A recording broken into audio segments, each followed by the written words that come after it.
Trojkový basketbal sa vracia na obrazovky športu. Počas víkendu môžete sledovať sériu priamych prenosov, a to z Košíc, kde sa uskutoční kvalifikácia FIBA 3x3 Europe Cup. Aj o tomto podujatí sa naživo v štúdiu porozprávame s Alexandrou Rieckou, ktorá je trénerkou reprezentácie žien. Vítajte.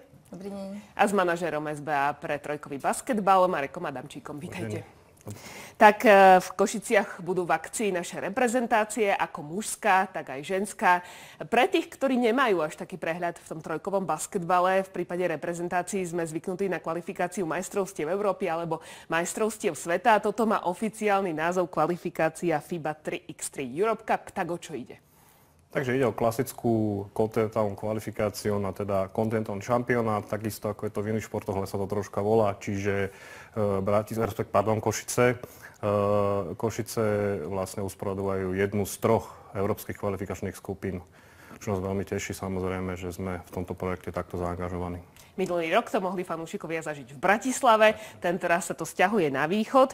Tak si povedzme, že čo sa týka mužov, tak celkovo sa v košickej kvalifikácii predstaví 12 tímov, čo sa týka žien, tam bude 10 európskych tímov. Bojujeme o jedno z troch postupových miest. Muži sa stretnú v skupine s Litvou a Veľkou Britániou. Aké sú šance prebojovať sa až na ten finálový turnaj? Tak my si s trénermi, či už ženské alebo mužské zložky, kladieme vždy tie najvyššie ciele. Predsa len, bohužiaľ, je to tak, že ten úspech priťahuje oči či už médií alebo potenciálnych partnerov, ale aj širokej verejnosti. Dnes je taká moderná doba, že vzniká strašne veľa nových športov.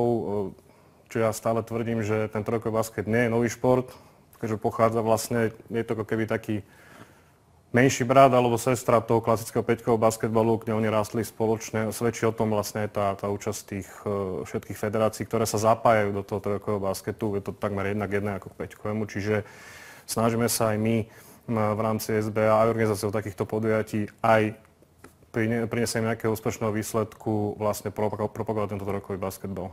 Pozeráme sa na zábery z minulého roka, konkrétne na ženskú reprezentáciu. Ženy sa v Košiciach stretnú v skupine s Portugalskom, Gruzínskom, Českom a Rakúskom. Aká je to skupina, pani trénerka?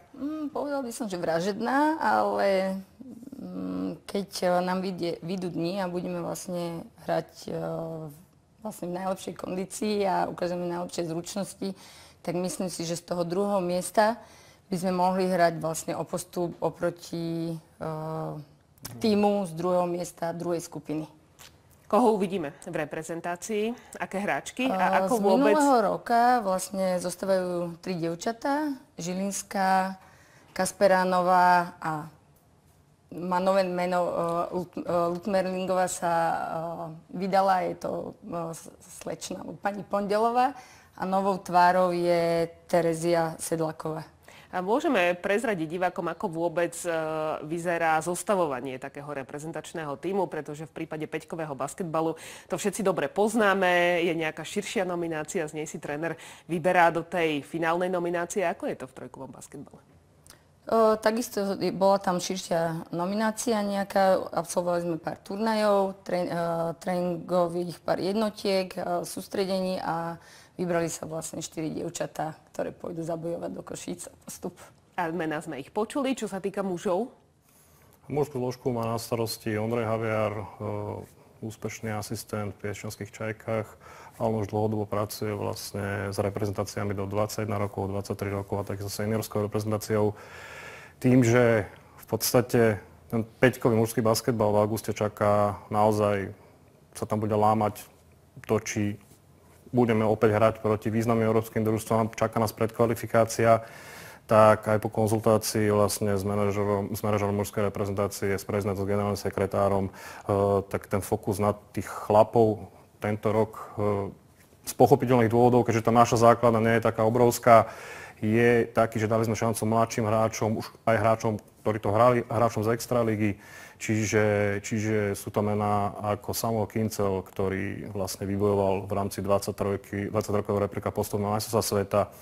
Je tam úspešný mládežník z Levických patriotov, z víťazov SBL-ky Alex Krajčovič.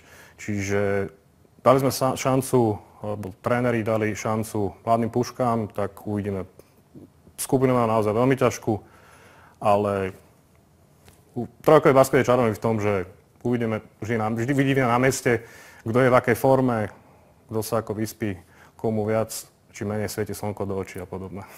Ako funguje reprezentácia počas roka?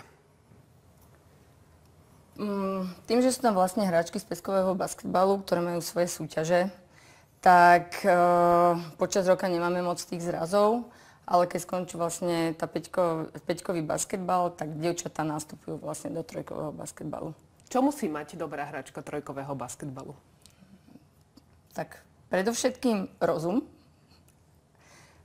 Je to mnoho rýchlejšie, tak kondíciu a rýchlosť a taký celkový prehľad a chuť hrať hlavne. Tak diváci to majú možnosť vidieť aj na týchto záberoch.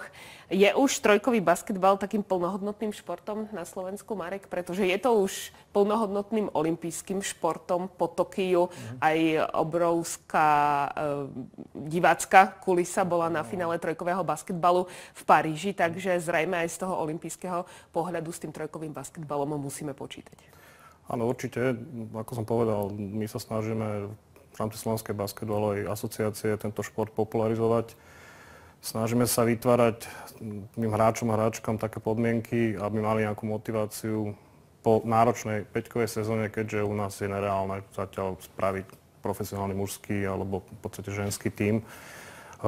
Tak po tej náročnej sezóne ich nejakým spôsobom motivovať k tomu, aby si tú sezónu predĺžili a aby pomohli vlastne či už sebe, alebo na asociácii, alebo v našej krajine postúpiť na nejaké významné medzinárodné podujatie. Samozrejme, tou čerešničkou sú olympijské hry. Takže...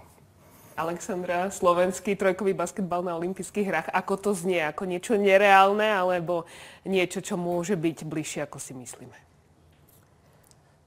Veľa napovedia vlastne táto kvalifikácia. Cieľom je postúpiť na majstrovstvá Európy. A 3 roky, no máme čo najvyššie ambície a uvidíme, jak to pôjde všetko. Budeme držať palce, čo okrem víkendu uvidia ešte napríklad aj diváci na obrazovkách športu počas leta? Počas leta ešte organizujeme v Bratislave svetovú sériu reprezentácií do 20 na 23 rokov, ktorá sa volá FIBA Trix 3 Nations League. Takže to budú môcť diváci vidieť na obrazovkách televízie.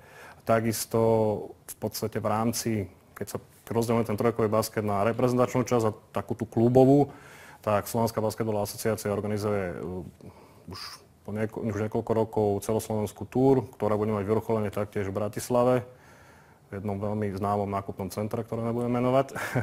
A je to vlastne vyvrcholenie celej takej tej klubovej sezóny, kde sa bude bojovať o postup na mužskú svetovú prestížnu sériu do toho čínskeho Šanghaju. Budeme držať palce. O trojkovom basketbale sme sa rozprávali s Alexandrou Rieckou. Ďakujeme. Ja ďakujem. A s Marekom Adamčíkom. Ďakujem pekne. Ďakujeme aj vám za to, že ste nás sledovali. Trojkový basketbal uvidíte v priamych prenosoch cez víkend, no a športové ozveny tu budú opäť o týždeň. Tešíme sa na vás. Dovidenia.